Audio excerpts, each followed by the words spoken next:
I honestly believe that sim racing is one of the most fun experiences you can have in gaming. There's something so enjoyable about hopping into your favourite racing game at the end of a long day and just completely losing yourself. This enjoyment is amplified further with the use of a racing wheel, to allow you to become even more immersed in the driving. However, one of the main barriers that can put people off getting into sim racing with a wheel is the expense that comes with it. So when I was kindly sent the PXN V10 steering wheel by the folks over at PXN, and asked to provide my honest thoughts, I was very interested to see what it had to offer. I was curious to find out if it could be a good way for people who are looking to get into sim racing with a wheel without breaking the bank. It's an entry level wheel, similar in price to the Logitech G29 and G920 offerings. So without further ado, let's take a look at what's included in this package and see how it performs, particularly in rally games where I tend to spend most of my free time. So let's move on to the unboxing of the product then.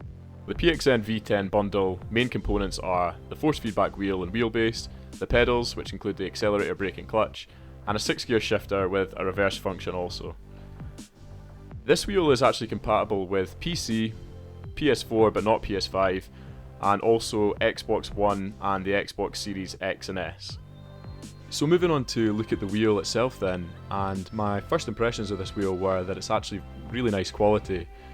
The material on the rim is a suede leather, it feels quite similar to the R383 Sparkle mod that I have for the Thrustmaster wheel. The face of the wheel itself is actually metal and the buttons are all nicely finished.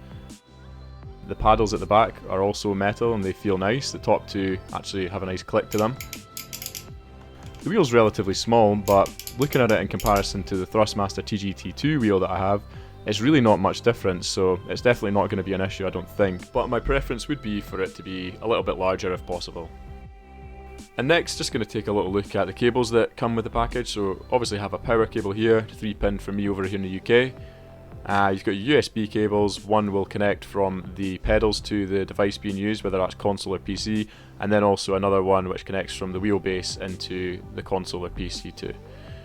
These are the clamps that are going to be used to connect up to my desk, and I should mention also that the package includes screws. If you were to connect this wheel up to a sim rig, that's also possible. Okay, so the next part of the unboxing is to just take a brief look at the gear shifter. The gear shifter, as mentioned, has 6 gears and a reverse function. It's quite plasticky, quality's okay, it's quite similar to the Logitech shifter that's available, but doesn't have a leather gaiter like that one does. It has a clamp on the back to connect to a desk or sim rig, and then a cable which connects into the next component, which is the wheelbase. And again, the wheelbase, not too much to say here. It feels quite nice, some plastic, some metal. The base of it is metal for connecting into either a desk or a sim rig. And then the last part of this unboxing is the pedals themselves. So as mentioned, we have an accelerator, brake and clutch. Initial impressions are that yeah, they feel okay. There's not much resistance in the pedals. As you can see, I can quite easily push them with my hands, especially the accelerator, but that's not too dissimilar from my Thrustmaster pedals, which aren't load cell. You can see I can quite easily push them with my hands as well. There is, however, a plastic screw on the back of each of these pedals which enables you to increase or decrease the resistance felt, which is quite a nice touch. Okay, so here it is all laid out, and we'll next move on to how it all looks when it's been set up, so here we go. Okay, so here we are, we're all wired up and ready to go. As you can probably tell, it does look pretty nice actually when it's all fully set up. Definitely looks the part anyway, no complaints there. Just a quick look at the shifter, as it's now attached to the Thrustmaster clamp that I'm currently using. Just, yeah, quick example of the gears, a little bit sticky at times. Did find that fifth could be a little bit notchy, but something I actually really did like about this wheel, that I discovered once I'd set it up, was that by removing the screws on the side of the wheelbase you can actually adjust the height, because at default I felt it was kind of leaning down too much, but it was really great to be able to slide that wheel up, and yeah, it was much better once I'd done that. And then one other feature that I just want to quickly mention before we get into the actual racing with this wheel is there's an app available which you can download, and you can adjust your settings in different games customize them accordingly and manage them from your phone if you want to. It connects via Bluetooth, and yeah, it's an interesting touch, so fair play to them. But all that being said, the main question I had was, how does this wheel feel to drive with, and can you still be competitive with it? Now, there's no better way to test that out than to use the Audi Quattro in Dirt Rally 2 in Finland. So we'll regroup after this run and I'll give my thoughts on how it actually felt to drive with, and we'll see how we get on.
Champions, we deserve it.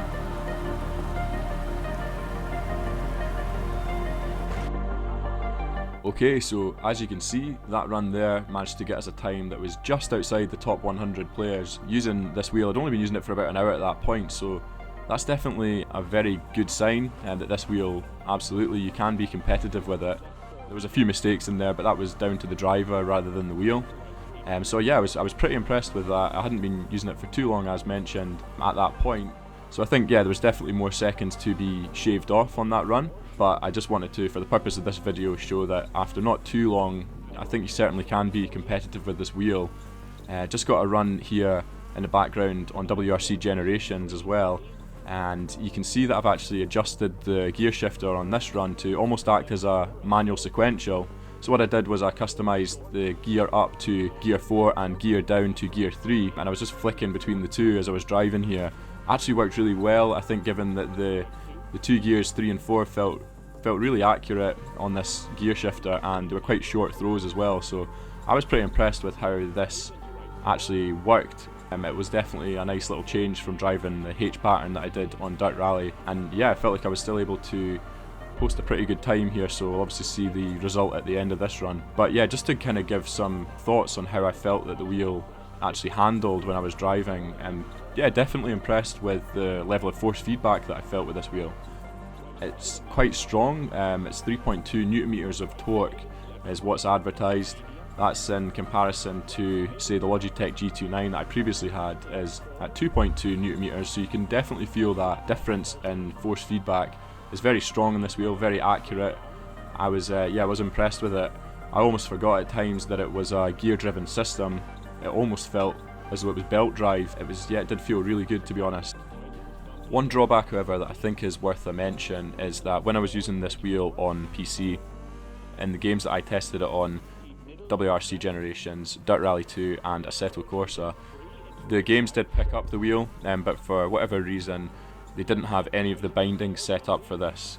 So maybe just that it's a newer wheel, that it's not quite fully supported in that regard yet. So I had to spend a bit of time setting up all of the buttons, all of the steering inputs and all of the pedals and gear shifts as well. So that was a little bit frustrating. Took about 10 minutes or so in each game to get it all ready to go. But once it was set up, that was it, and it worked great after that.